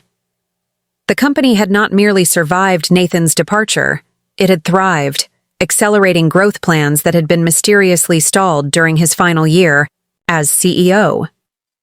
Today marks not just a geographic expansion, but an evolution in our company's mission, I told the assembled crowd. Pinnacle was founded on the belief that innovation thrives at the intersection of diverse perspectives and rigorous methodology. Our European headquarters embodies that philosophy. The new office, housed in a renovated Victorian warehouse in London's tech corridor, represented everything Nathan had opposed during our strategic planning sessions. He had insisted on flashier locations, prioritizing prestige addresses over practical considerations. This space, with its blend of historic architecture and cutting-edge technology infrastructure, reflected my vision for the company's future. As I cut the ceremonial ribbon, I caught sight of Lydia Washington smiling approvingly from the front row. The board chair had become a valued mentor during the transition, providing steady guidance as I fully assumed the CEO role that should have been mine years earlier. You've navigated the impossible with remarkable grace, Lydia commented, during the reception that followed. Most companies wouldn't survive such a public leadership crisis, let alone emerge stronger. We had foundations solid enough to withstand the earthquake, I replied, accepting a glass of champagne from a passing server. No, she corrected gently. You built foundations solid enough to withstand the earthquake. There's a difference. The London launch represented more than corporate expansion. It was the first major initiative entirely free from Nathan's influence. The site selection, architectural plans, hiring strategy, and technology infrastructure had all been developed. After his departure, creating something that was wholly mine in a way Pinnacle's earlier growth had never been. During the flight back to Boston, I reviewed coverage of the event. Business publications that had briefly entertained Nathan's allegations now praised Pinnacle's visionary leadership and strategic discipline. An analyst report specifically noted how the company's innovation pipeline had accelerated following the leadership realignment, diplomatic phrasing that made me smile. James settled into the seat across from me on the corporate jet, sliding a tablet across the table. Thought you might find this interesting. Mitchell Strategic Innovations has formally dissolved. I scanned the filing, noting the liquidation had been registered just 2 days earlier. Any indication where he's headed next? Word is he's taken a mid-level position with a startup in Austin, nothing on the executive track. James studied my expression carefully. Does it matter? I considered the question honestly. Not to Pinnacle, but I'm glad he's found something. Nathan, without purpose, was becoming dangerously untethered. The settlement had included strict non-disclosure provisions that prevented either of us from discussing the specific terms publicly. What wasn't confidential was Nathan's rapid departure from Boston following the finalization of our divorce. He had left without farewells, his social media presence scrubbed of connections to Pinnacle and his former life. Rebecca had reached out once more after his departure, requesting a meeting I had politely declined. Some bridges, once burned, couldn't be rebuilt, not without accepting structural damage that would forever make the crossing precarious. I wished her well professionally, but had no interest in rehabilitating a friendship built on such profound betrayal. Upon landing in Boston, I found an unexpected email waiting. An interview request from Harvard Business Review for a feature on founder-led innovation. The irony wasn't lost on me. For years, Nathan had pursued such opportunities, positioning himself as Pinnacle's visionary founder while I remained in the background. Now, publications were recognizing the truth that had been documented all along. 6 months after Nathan's dramatic exit, I stood in the empty expanse of what had once been our shared home. The modern architecture that had once featured in design magazines now echoed with absence. Furniture sold or donated, walls stripped of artwork, rooms waiting for new purpose. Victoria joined me for a final walkthrough before the property was listed for sale. "You could keep it," she suggested, her voice echoing slightly in the vacant living room. "It's a spectacular house." "It was built for a different life," I replied simply. "One I'm no longer living." The decision to sell had come gradually. At first, I'd merely renovated Nathan's home office, transforming the space he'd filled with vanity awards and business magazine covers into a tranquil reading room. Then I'd redecorated the master bedroom, replacing the masculine tones he'd preferred with colors and textures that soothed my sensibilities. But each change had only highlighted the fundamental truth. This house represented a compromise I no longer needed to make. It had been selected primarily for its prestigious address and impression on visitors, considerations that meant little to me without Nathan's ego to accommodate. "The Beacon Hill property is available if you're interested," Victoria noted. "Historic, but completely renovated inside. Walking distance to that independent bookstore you like." I smiled at her not-so-subtle campaigning. Victoria had shown me the federal-style townhouse the previous week, carefully observing my reaction to its library with original built-in shelves and the rooftop garden overlooking the city. "I've made an offer," I admitted. "It's smaller, but it's mine in a way this place never was." As we completed the walkthrough, my phone buzzed with a text from James. "Quarterly results finalized. Best numbers in company history. Board sending formal commendation." The validation was gratifying but unnecessary. Pinnacle's performance metrics told the story more eloquently than any commendation. Increased innovation output, expanded market share, improved employee retention, and strengthened client relationships. The company Nathan had claimed would falter without his leadership was demonstrating precisely the opposite. 1 week later, I stood at the podium during Pinnacle's annual shareholder meeting, presenting results that silenced any lingering questions about the company's direction. The past year brought unexpected challenges, I acknowledged toward the end of my presentation. But those challenges created opportunity for necessary evolution. Pinnacle today is more nimble, more innovative, and more focused on our core mission than at any point in our history. The standing ovation that followed wasn't just approval of financial results. It was vindication of the vision I had maintained through years of having my contributions minimized and my leadership undermined. After the meeting, Thomas Chen approached with uncharacteristic hesitation. "I owe you an apology, Eliza." "For what, specifically?" I asked, genuinely curious. "For not recognizing sooner what was happening with Nathan. For accepting his narrative about the company's leadership without questioning the evidence before me." The venture capitalist who had funded our Series A looked genuinely chagrined. I pride myself on recognizing patterns, yet I missed the most obvious one: a male executive gradually appropriating credit for a female founder's work. His candor was unexpected, but welcome. We all have blind spots, Thomas. Even those of us who build pattern recognition algorithms for a living. Later that evening, I hosted a small dinner for my executive team at my new Beacon Hill home. The historic townhouse with its modern interior renovations represented exactly what Pinnacle stood for: honoring foundational strength while embracing innovation. "To new beginnings," James proposed as glasses clinked around the dining table. The sentiment resonated beyond professional achievements. In the year since Nathan's email had announced his departure with Rebecca, I had reconstructed not just my company, but my personal identity, reclaiming spaces, relationships, and narratives that had been subtly reshaped during our marriage. Diana. From HR lingered after the others had departed.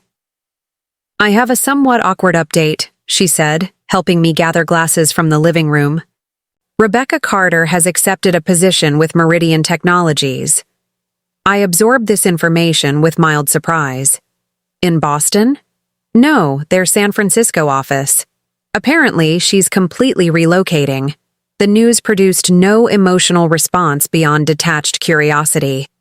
Rebecca had become a footnote in my story rather than a central character, someone whose actions had catalyzed necessary change, but whose ongoing choices held no power over my life. "I wish her well," I said simply, and found I genuinely meant. In the next morning, brought a lengthy profile in the Boston Business Journal examining Pinnacle's remarkable turnaround following the leadership crisis of the previous year. The article credited the company's resilience to founder Eliza Mitchell's return to direct operational leadership and strategic initiatives long advocated by Mitchell but implemented only after her assumption of the CEO role. What struck me most was the article's final paragraph, quoting an anonymous former executive. "Eliza was always the company's true visionary." The rest of us, including Nathan, were ultimately supporting players in the story she was writing. Some of us just took longer to realize it than others. The quote wasn't entirely accurate. Pinnacle's success had always depended on a team of brilliant people contributing their unique talents. But after years of having my contributions diminished, there was undeniable satisfaction in this public recalibration of the narrative. 1 year after Nathan's fateful email, I received an invitation to deliver the commencement address at my alma mater's School of Computer Science. Standing before graduating students, I shared lessons that extended beyond coding and algorithms. "Technical skills create possibilities," I told them. "But resilience and self-belief determine which possibilities become realities." Document your contributions, protect your innovations, and never allow others to define the limits of your vision. As I concluded my address, I spotted Eliza Mitchell in the audience, elegantly attired and watching with an inscrutable expression. She approached after the ceremony, extending her hand with formal politeness. "An inspiring message," she said, "particularly for the young women in the audience." "Thank you for coming," I replied, genuinely surprised by her presence. "Nathan has accepted a position in Singapore," she informed me, her voice carefully neutral. "A fresh start, he says." I nodded, unsure what response she expected. "I wanted you to know," she continued, "that the Mitchell Foundation has established a scholarship for women in technology leadership. The board felt it was an appropriate correction of certain imbalances. The gesture was both acknowledgement and apology, not just for Nathan's actions, but for a system that had enabled them." "That's meaningful," I responded. "Thank you." Eleanor studied me with the penetrating gaze so reminiscent of her son's. "He underestimated you from the beginning. We all did." A hint of respect colored her tone. "It won't happen again." Later that evening, I sat on the rooftop garden of my townhouse, watching the city lights emerge as dusk settled over Boston. My phone buzzed with a notification. Pinnacle's stock had closed at an all-time high following the announcement of our latest acquisition. I set the phone aside, allowing myself a moment to simply exist in the present, in this space that was entirely mine, leading a company that reflected my vision, surrounded by people who recognized my value. Nathan's email a year earlier had been intended as an ending. Instead, it had become the catalyst for a new beginning, one where I no longer compromised my vision or diminished my light to accommodate someone else's ego. On my home office wall hung a single framed item, not an award or press clipping, but a printout of Nathan's original email announcing he was leaving me for Rebecca.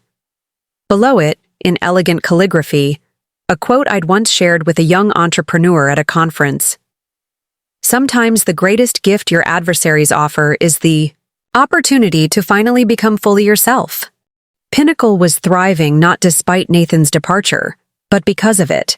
Because his absence had created space for the company to align completely with its founder's original vision. The business Nathan had believed would falter without him had instead been liberated by his exit, freed from the constraints of his limited imagination. As night fell over Boston, I raised a glass to unexpected journeys and necessary endings, to the email that had intended to destroy me, but instead had set me free. 3 years after Nathan's departure email, I stood on stage at the Women in Technology Global Summit in San Francisco, accepting the Visionary Leadership Award. The cavernous convention center ballroom buzzed with energy as over 2,000 attendees, predominantly female founders, executives, and engineers, watched with rapt attention. The journey from that shocking email to this moment of professional recognition had been extraordinary, not just for its dramatic arc, but for how thoroughly it had transformed both Pinnacle innovations and my own sense of purpose. Innovation isn't just about creating new technology, I told the audience during my acceptance speech. It's about recognizing patterns, both in data and in human behavior. It's about building systems resilient enough to withstand challenges, whether technical or personal. And sometimes it's about having the courage to reclaim your own narrative when others try to rewrite it. The applause that followed felt different from the polite professional acknowledgement I'd grown accustomed to during my years in Nathan's shadow. This was recognition of something deeper, a journey that had resonated with countless women who had experienced their own versions of professional erasure or personal betrayal. Pinnacle Innovations had evolved dramatically since Nathan's departure, transforming from a promising tech company to an industry leader with offices in 7 countries and a valuation that had tripled since my assumption of the CEO role. Our flagship algorithm, the one I'd developed during my doctoral work, had spawned an entire ecosystem of products and services that were reshaping how industries from healthcare to transportation processed complex data sets. What business publications had once breathlessly covered as a leadership crisis had become a case study taught in business schools, an example of institutional resilience and strategic transformation. Harvard Business School's detailed analysis titled Reclaiming Innovation, Pinnacle's Leadership Transition was now required reading in their Women's Leadership Initiative. After the awards ceremony concluded, a reception was held in a glass-enclosed terrace overlooking the Bay Bridge. As I navigated through congratulatory conversations, a young founder approached, clutching a copy of my recently published memoir, Hidden Algorithms, Building Innovation and Reclaiming Power. "Your story changed how I structured my company," she confided, her expression earnest as she handed me the book to sign. "I made sure my name was on everything, patents, founding documents, press releases, and I document every contribution religiously." She hesitated, then added with a slight smile, "My co-founder thinks I'm paranoid, but I call it pattern recognition." I smiled, recognizing my former self in her determined expression. "The most valuable code I ever wrote wasn't for software," I told her as I signed her book. "It was documenting the truth so clearly that it couldn't be overwritten." I handed the book back, adding, "It's not paranoia if the patterns support your hypothesis." The memoir had been an unexpected project, suggested by a publisher who recognized that the Pinnacle story transcended typical business narratives. Writing it had been cathartic, a process of reclaiming not just what had happened during Nathan's departure, but the subtle erosion of credit and authority that had preceded it. I had documented the gradual ways in which my contributions had been minimized, my leadership undermined, and my vision reshaped to fit Nathan's narrative of the company. The book had spent 14 weeks on bestseller lists. Not because of sensationalized details about my failed marriage. I had been careful not to violate the non-disparagement clause in our settlement, but because it offered a blueprint for women navigating power dynamics in technology and business. It focused on systemic patterns rather than personal attacks, providing practical strategies for maintaining attribution and authority in environments designed to overlook both. Later that evening, back in my hotel suite overlooking the San Francisco skyline, I found an email from an unexpected source, Professor Larson, my doctoral advisor from graduate school. Now in his 80s and battling Parkinson's disease, he rarely used digital communication, making the message particularly meaningful. "Watched your acceptance speech via live stream," he wrote. "Remember when you first outlined the algorithm that would become Pinnacle's foundation? I told you then that your greatest challenge wouldn't be technical but navigational. Finding your way through a world not designed for your success. You've not only navigated it, but reconstructed it. That's the true innovation." His words resonated deeply. The algorithm that had launched Pinnacle had seemed revolutionary at the time, but it was ultimately just code, a means of processing information more efficiently. The true innovation had been in creating organizational structures and documentation systems that preserved truth against revisionist narratives. I replied with gratitude, attaching photos of Pinnacle's new research division that had been named, in his honor, the Larson Institute for Algorithmic Innovation. His methodical approach to documentation and attribution had saved my company and career. It seemed fitting that his legacy would be permanently woven into Pinnacle's structure.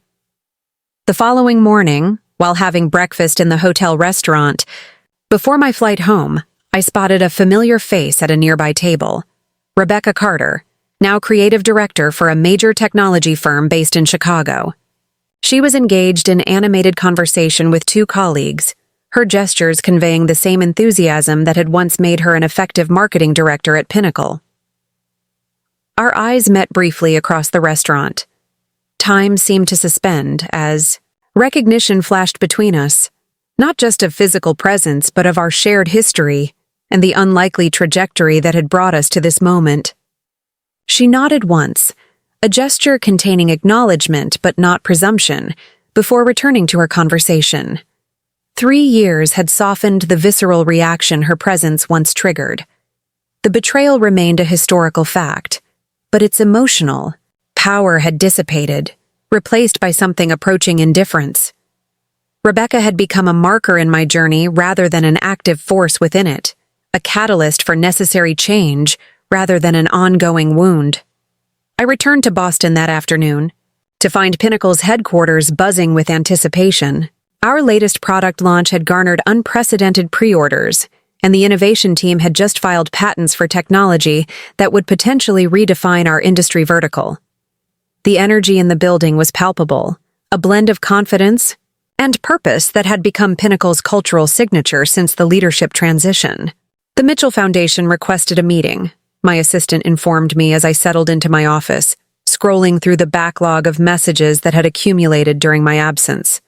Specifically, Eleanor Mitchell. I raised an eyebrow, surprised by this development. While the foundation had maintained its scholarship program for women in technology, direct contact had been minimal since our encounter at the commencement ceremony 2 years earlier. Schedule it for next week, I decided, after brief consideration. And ask James to prepare a summary of our current foundation partnerships. I want context for this request. The report James provided revealed an interesting pattern. The Mitchell Foundation had been systematically redirecting its technology investments toward female-founded companies and educational initiatives supporting women in STEM fields. What had begun as a single scholarship program had evolved into a comprehensive portfolio of initiatives specifically addressing gender disparities in technology leadership. When Eleanor arrived for our meeting the following week, I was struck by subtle changes in her appearance. Still elegant and composed at 71, she nevertheless carried herself with less rigidity. Her trademark formality softened slightly around the edges. The perfectly coiffed silver hair and immaculate attire remained, but something in her expression had shifted, a certain authenticity that hadn't been present during my marriage to her son. The foundation is expanding its Women in Technology initiative, she explained after preliminary courtesies, declining my offer of tea with a slight wave. We're establishing an incubator program specifically for female-founded startups developing innovative algorithms. I listened with interest as she outlined the program, mentorship opportunities, seed funding, and specialized curriculum addressing both technical challenges and gender-specific obstacles in the industry. The design was impressively thoughtful, reflecting genuine understanding of the barriers women faced in technology entrepreneurship. We would like to name it the Eliza Chen Incubator, she concluded, referencing my maiden name rather than Mitchell, a deliberate choice acknowledging my identity separate from the Mitchell connection. Why? I asked directly, curious about her motivation for both the program and the naming request. Eleanor met my gaze with characteristic frankness. Because narratives matter. The Mitchell name has traditionally been associated with men who take credit rather than women who create value. This is an opportunity to correct that imbalance while supporting genuine innovation. Her candor was unexpected but appreciated. Nathan knows about this? Nathan is no longer involved in foundation decisions, she replied simply. His focus remains in Singapore. Through industry channels, I had heard fragments about Nathan's current situation. After the dissolution of Mitchell Strategic Innovations, he had accepted a position with a multinational technology firm in Singapore. Not an executive role as he'd once envisioned, but a respectable senior management position that utilized his sales expertise without granting significant leadership authority. He had reportedly remarried 18 months earlier, a Singaporean investment banker several years his senior, though he maintained a low profile professionally and personally. His once active social media presence now minimal. The few industry colleagues who occasionally encountered him described someone more subdued than the charismatic figure who had once commanded Boston's technology social scene. I'll consider it, I told Eleanor, neither accepting nor rejecting the proposal outright. The program design is impressive, but I'd like to review the governance structure before committing my name. She nodded, accepting this condition without argument. Of course, I'll have our executive director forward the complete documentation. She hesitated briefly before adding, You've built something remarkable here, Eliza, not just with Pinnacle, but with how you've navigated circumstances that would have destroyed many others. After she left, I found myself contemplating the strange symmetry of her request.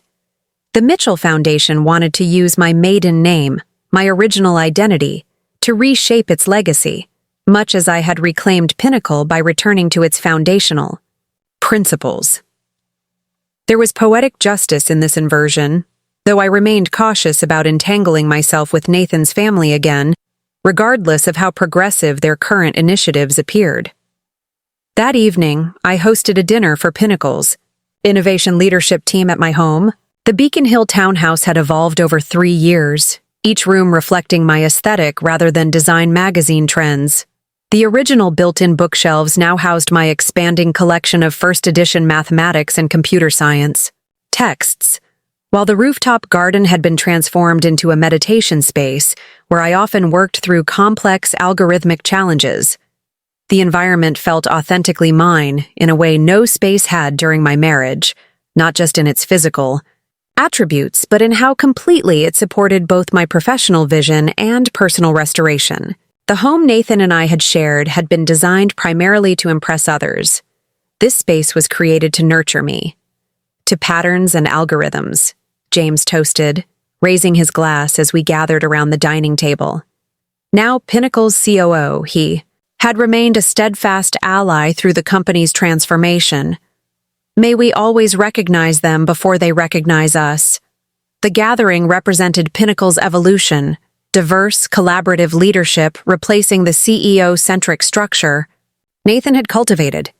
Our executive team now included leaders from 4 countries and varied professional backgrounds, creating a decision-making environment where multiple perspectives enhanced rather than complicated the innovation process. Ideas flowed freely, unhindered by hierarchical posturing or credit-seeking behaviors that had characterized similar events during Nathan's tenure. As I observed the natural collaboration, I realized how much energy had previously been diverted to managing Nathan's ego, ensuring he felt centrally important while actually directing the company's substantive progress around his limitations. Later, as the evening wound down, Diana from HR lingered to share news she thought might interest me.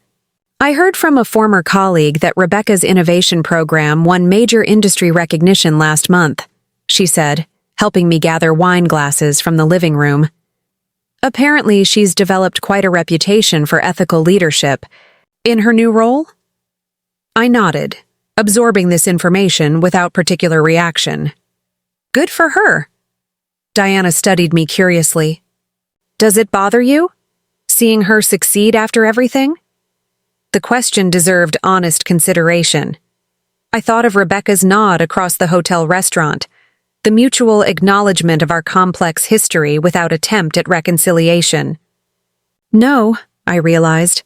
Her success or failure has no bearing on my story anymore. That's what true resolution feels like, I suppose.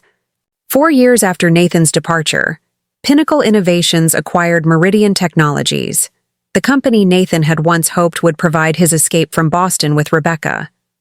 The acquisition wasn't motivated by sentiment or symbolism, but by strategic alignment. Meridian's specialized security protocols complemented Pinnacle's data processing algorithms perfectly. During integration planning, Roger Kimball, Meridian's CEO, shared an anecdote that provided unexpected closure. Nathan approached us about a position just before everything imploded, he revealed during our transition meeting. He made grandiose promises about bringing Pinnacle's intellectual property and client relationships with him. When I expressed concern about non-compete restrictions, he dismissed them completely, said he had ways around legal technicalities. Roger shook his head, remembering.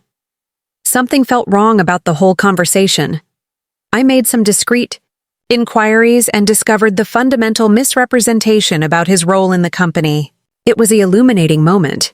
realizing someone could project such confidence while standing on such hollow ground. The acquisition process revealed other fragments of Nathan's attempted exit strategy: emails promising access to proprietary algorithms, meeting notes indicating planned client transitions, even preliminary employment contracts designed to circumvent his non-compete obligations. Each discovery further validated the decisive action taken during those crucial days following his betrayal. 5 years after Nathan's email that had intended to devastate me, I stood on the balcony of Pinnacle's new headquarters, a purpose-built campus reflecting the company's evolution from promising startup to established industry leader. The 5 interconnected buildings combined cutting-edge sustainable architecture with collaborative workspaces designed to foster the interdisciplinary innovation that had become our signature approach. Employees gathered in the central atrium, below for our anniversary celebration, the buzz of conversation rising through the open architecture. The atmosphere reflected Pinnacle's transformed culture: confident but not arrogant, ambitious but not mercenary, innovative but not reckless. Thomas Chen joined me at the railing, observing the scene with satisfaction. Now in his 70s, he remained on our board, though he had stepped back from active venture capital management. When I first invested in Pinnacle, I believed I was backing promising technology, he reflected. I didn't realize I was actually investing in something far more valuable: organizational DNA that could withstand even the most fundamental challenges. The technology was always just a tool, I agreed. The real innovation was in creating systems that preserved truth and value regardless of who occupied which chair. Later, addressing the assembled employees, I shared reflections on the company's journey, from graduate school concept to global enterprise, through growth phases and transition periods, guided by core principles that had remained consistent, despite leadership changes. Pinnacle's strength has never resided in any single person, I concluded, surveying the hundreds of faces looking up from the atrium. It lives in our shared commitment to innovation with integrity, to creating technology that solves real problems while building an organization that reflects our highest values. The applause that followed wasn't for me alone, but for what we had collectively built: a company strong enough to weather personal betrayals and public scrutiny, emerging not merely intact, but strengthened through adversity. That evening, I finally accepted Eliza Mitchell's proposal for the incubator program. With one significant modification: it would be named not for me, but for my grandmother, whose quiet encouragement of my early interest in mathematics had set me on the path that eventually led to Pinnacle. The Francis Chen Women in Innovation Incubator, I wrote in my acceptance email, named for a woman whose contributions went largely unrecognized during her lifetime, but whose legacy continues through those she inspired. Eleanor's response came quickly: perfect. Recognition where it belongs, at the foundation rather than merely the visible structure. The program launched 6 months later with an impressive inaugural cohort: 12 female founders from diverse backgrounds developing algorithms addressing challenges from climate prediction to healthcare accessibility. As keynote speaker at the launch event, I shared not just technical insights but lessons about documentation and attribution that extended beyond code into the structural barriers women faced in technology. "Your grandmother would be proud," my mother whispered as she joined me at the reception afterward, her eyes bright with unshed tears. She had flown in from California specially for the event, bringing with her my grandmother's notebook of hand-calculated algorithms from her unacknowledged work as a computer for aerospace projects in the 1960s. "She understood patterns too," my mother continued, touching the worn notebook gently. "Not just in numbers, but in how credit flows toward certain voices while others remain unheard. She would see this as perfect symmetry, using Mitchell resources to ensure other women's work isn't erased." 6 years to the day after Nathan's fateful email, I received an unexpected message, not from Nathan himself, but from his brother Michael, with whom I'd had minimal contact during my marriage. Unlike Nathan, Michael had pursued academia rather than business, building a respected career in theoretical physics, far from the family's traditional spheres of influence. I recently read your memoir, he wrote. It helped me understand patterns I've observed but couldn't name throughout our family history. Thank you for creating language for experiences that have shaped more lives than you know. The message required no response but offered a final piece of closure. Acknowledgement that the narrative reclamation I'd undertaken had value beyond my personal vindication or Pinnacle's success. It represented recognition of broader patterns that affected countless women whose innovations and leadership remained unacknowledged or actively appropriated. That evening, I hosted a small gathering at my home, not colleagues this time, but friends who had supported me through the upheaval of recent years. Some had known me before Nathan. Others had entered my life after his departure, but all had witnessed my journey of reclamation. "What's next?" asked Caroline, a fellow founder who had become a close friend. "You've rebuilt Pinnacle, published a memoir, established the incubator program.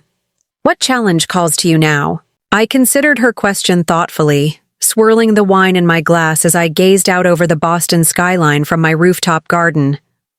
Integration, I think. Bringing together all these separate threads into something cohesive and forward-looking. Not defined by what happened before, she observed. Exactly.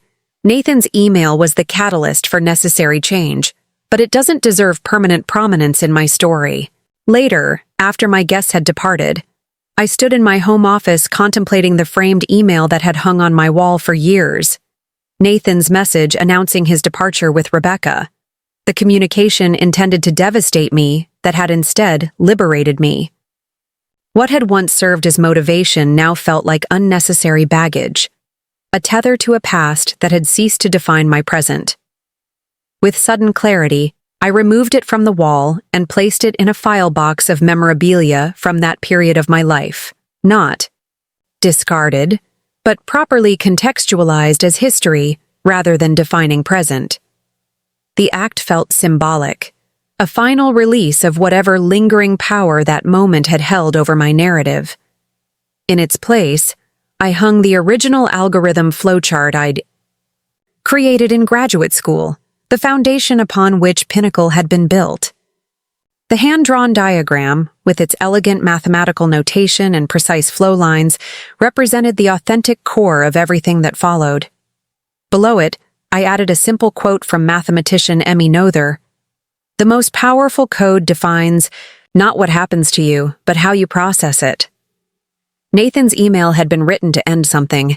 Instead, it had initiated a sequence that restored proper attribution, reclaimed narrative control, and ultimately created something stronger than what had existed before. The true innovation hadn't been in the technology Pinnacle created, but in the resilient systems that allowed truth to prevail over revisionist history. As I stood back to examine the new arrangement, my phone buzzed with a notification. The Francis Chen Women in Innovation Incubator had announced its first cohort of female founders, 12 women whose algorithms and innovations would develop under mentorship structures designed to ensure their contributions remained properly attributed. The notification represented something more significant than professional achievement. It was evidence that patterns could be recognized, systems could be reformed, and narratives could be reclaimed. What had begun as a personal struggle against erasure had evolved into institutional change that would benefit generations of innovators. 2 days later, I delivered the opening keynote at MIT's Computer Science Symposium. Looking out at the audience, filled with the next generation of innovators and entrepreneurs, I shared the lessons that transcended technical expertise. The most persistent bugs in any system aren't in the code, I told them. They're in the assumptions that shape how that code is valued, attributed, and remembered. Debug those assumptions first. Document your contributions meticulously, and build systems that preserve truth regardless of who controls the narrative. The following morning brought news that Nathan had accepted a teaching position at a technical university in Singapore, a complete departure from his corporate career. According to the press release, he would be developing curriculum on ethical leadership in technology organizations, drawing from his extensive experience with corporate governance challenges. The irony wasn't lost on me, but neither was the possibility of genuine growth. Perhaps Nathan had finally confronted the patterns that had shaped his behavior, recognized his contribution to his own downfall. Or perhaps this was simply another reinvention, another narrative he was constructing without full acknowledgement of what came before. Either way, it no longer affected my story. The company he had tried to claim was thriving under my leadership. The wife he had attempted to discard had reclaimed not just her professional standing but her authentic voice. The narrative he had tried to control had been thoroughly rewritten according to documented truth rather than convenient fiction. 7 years after that fateful email, I sat in my office reviewing applications for Pinnacle's expanded research fellowship program, an initiative specifically designed to identify and support innovative women in computational mathematics and algorithm development. The program represented the integration Caroline had asked about, bringing together lessons from my personal journey, Pinnacle's organizational transformation, and the broader mission of ensuring attribution where it belonged. My assistant interrupted, with news that our London office had just closed the Anderson acquisition, a global expansion that would extend Pinnacle's reach into emerging markets across 3 continents. The deal represented the culmination of strategic planning that had begun shortly after Nathan's departure, when we had redesigned our growth strategy around authentic innovation rather than personality-driven leadership. As I prepared for the board call to discuss the acquisition, I glanced at the algorithmic flowchart that had replaced Nathan's email on my office wall. The elegant mathematical notation had guided not just Pinnacle's technical development, but my own journey from betrayal to reclamation. Nathan's betrayal had intended to diminish me. Instead, it had catalyzed a transformation that extended far beyond our personal relationship or even Pinnacle's corporate success. The true legacy wasn't the company itself, but the model it provided. Proof that documentation, preparation, and unwavering commitment to truth could overcome even the most determined efforts at historical revision. The email that was meant to end my story had instead become merely a chapter in a narrative that continued to unfold. One where betrayal led not to devastation, but to reclamation. Where endings created space for more authentic beginnings, and where the algorithms that truly mattered weren't written in code, but in the patterns of resilience that transformed challenges into opportunities for genuine innovation. As Pinnacle continued its expansion, as the incubator launched new cohorts of female founders, as my own journey evolved beyond the constraints of past betrayals, one truth remained constant. The most powerful algorithm wasn't the one that had launched our flagship product, but the one that had allowed me to recognize patterns, document truth, and reclaim the narrative that rightfully belonged to me all along. Up next, you've got 2 more standout stories right on your screen. If this one hits the mark, you won't want to pass these up. Just click and check them out. And don't forget to subscribe and turn on the notification bell so you don't miss any upload from us.